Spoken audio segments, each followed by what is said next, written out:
President Obama doubled down this week on his pledge to take executive action to block the deportation of millions of illegal immigrants. And some Republican leaders in Congress now say they may shut down the government to stop him. We want to continue to introduce you to members of the GOP's new class of freshman senators who will be part of this fight. Joining us from Oklahoma, Senator-elect James Lankford. And here in Washington, Senator-elect Tom Cotton of Arkansas. Gentlemen, congratulations, and welcome to Fox News Sunday. Thank you, Chris. Thanks, Chris. President Obama called both of you on election night, two of the relatively few new Republican senators that he reached out to. Senator Cotton, when you see what the president intends to do with executive action on immigration, steps that he apparently is taking on the climate deal with China, and we think a veto of the Keystone Pipeline, do you get a sense that you can do business with him? Well, I hope so, Chris. When President Obama called me on election night, he said that to make progress for the people of Arkansas and Americans. I don't want to prejudge what he may or may not do on immigration. I mean, he's been discussing this for months now, and it still hasn't happened. And some voices in his own party after the election last week are urging him not to go forward with it. So I'm hopeful the president will work with Congress to make any changes to our immigration laws. Senator-elect Lankford, same question. Do you sense, from what you've seen since the election, any give in this president?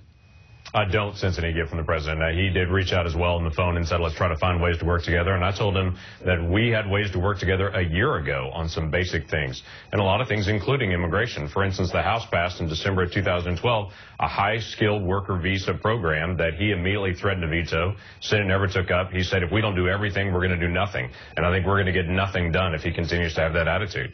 All right. The first face-off between the president and Republicans is going to be on immigration. And Mr. Obama took a hard line on executive action this week in Asia. Take a look.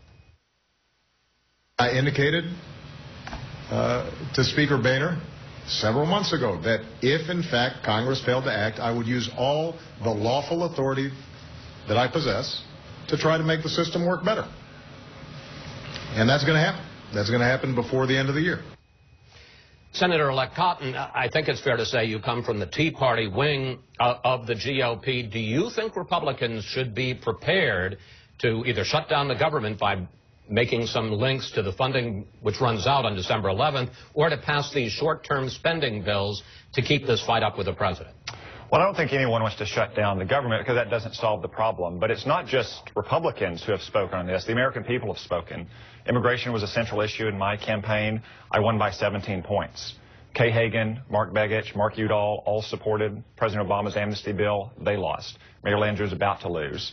Greg Orman, Allison Grimes, they supported that bill. The voters of Oregon, not exactly a conservative state like Arkansas, voted 2-1 against driver's license for illegal immigrants. So the American people have spoken loudly about the kind of immigration reform they want, and it's not what the president is proposing. But you've got to know, and this has happened before. It happened on Obamacare in 2013. It happened with Newt Gingrich on the budget back in the 90s when Republicans take action, even if it's the president who ends up vetoing what links they put to funding, it ends up biting Republicans. Chris, it's actually happened thousands of times over our history that Congress uses our power to control how taxpayer dollars are spent to put limitations on what a president can do. For the last 6 years with Guantanamo Bay, the president has wanted to close our detention facility there and move terrorists to the United States. Are you saying you'd be prepared, like with Obamacare, to shut down the government? I'm saying that with Guantanamo Bay, we have fully funded our military spending bills for the last 6 years and put restrictions on what the president can do in terms of transferring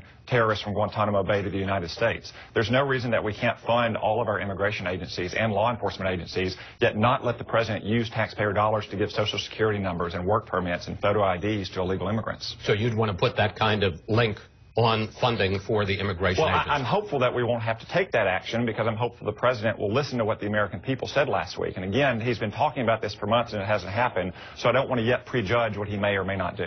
Senator-elect Lankford, after the midterms, the Republican leaders, Mitch McConnell in the Senate, John Boehner in the House, made it pretty clear that they did not want to touch this stovetop again after what happened in 2013 with Obamacare and the fact that the government got shut down, and rightly or wrongly, Republicans got blamed.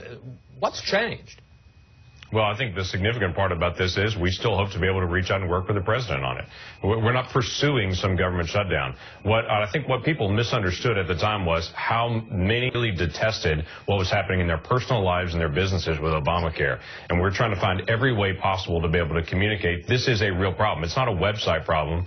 It's a real problem that affects every single American, every single business. This is also an issue like this. But people are not pursuing some government shutdown, though. I mean, let me take you back in the Clinton administration. President Clinton put out an executive order, and the House voted against that to defund that executive order 417 to 2. That was in 1998 because it took over power from the legislative branch in the states. I'd love to see that kind of bipartisanship again, where the Congress to step up and say to a president, you do not have executive authority to do this. You have to do your responsibility. We have to do ours. But I guess what I'm trying to get at, and you know, I fully understand there are a lot of members who say, look, you got to use the power of the purse. That's your one advantage, your one piece of leverage over the president to try to change policy. But are you willing to go to possibly shutting down the government to do that? Because it seems, my point, I guess, is that regardless of who's responsible on the merits, it seems like Congress gets blamed and the president ends up winning. It's certainly what happened in October of 2013. Sure, but Chris, your assumption is that that's the only option that's sitting out here is to be able to shut down the government. I just don't believe that that's true. I think there are ways to be able to fund everything, and I don't think the president has the high ground. He has this perception that everyone in the country thinks like him, and that is not correct. I represent millions of people. Tom Cotton represents millions of people. There are millions of people scattered around the United States that think like us. And though the president thinks only these few crazy conservatives in Congress think this way and no one else does, he has misjudged the American people. The American people really do believe in the rule of law. They don't have a problem with immigration. They have a problem with illegal immigration. And for the president to step up and say, I'm just going to remove the word illegal and to be able to transition this and ignore the law, a lot of people have a problem with that, Republicans and Democrats alike. All right, let me change to another big subject that we're going to have to deal with, and that's Obamacare. And the big news this week were those comments by MIT professor Jonathan Gruber, who was one of the architects of Obamacare. Let's take a look at one of the things he said. Lack of transparency is a huge political advantage. And basically, you know, call it the stupidity of the American voter or whatever. But basically, that was really, really critical to getting the thing to pass. Senator-elect Lankford, what do you think Professor Gruber's comments show? And what is it that you think, given the fact that the president will certainly veto any outright repeal of Obamacare, what do you think the new Republican majorities in both the House and the Senate can actually accomplish in Obamacare over the next 2 years? I think Gruber's comments show what is consistent in Washington, D.C. It's this arrogance of centralized government. This administration really believes they're smarter than everyone else, and they need to just create the policy and impose the policy, and states exist only to be able to carry out their wishes from the central government, and I think that's exactly backwards. The best thing that we can actually do is return health care decisions back to states, back to local authorities, health care compacts, all the different things that actually return those authorities back to the states. We have $50 billion last year in Medicare fraud, $50 billion.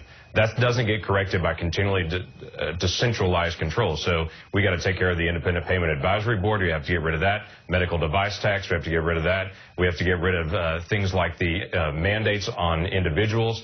People are really frustrated with that, and they're going to watch their taxes go up next year, even more than last year. People want to have real answers. It's time to stop messaging on this bill. People need some solutions on it because it really affects their life. But Senator-elect Cotton, realistically, what do you think you can get done about Obamacare while President Obama is still in office? Well, Arkansans are conservative people, but they're practical people as well. They realize it's going to be hard to repeal a law named Obama when the president is named Barack Obama.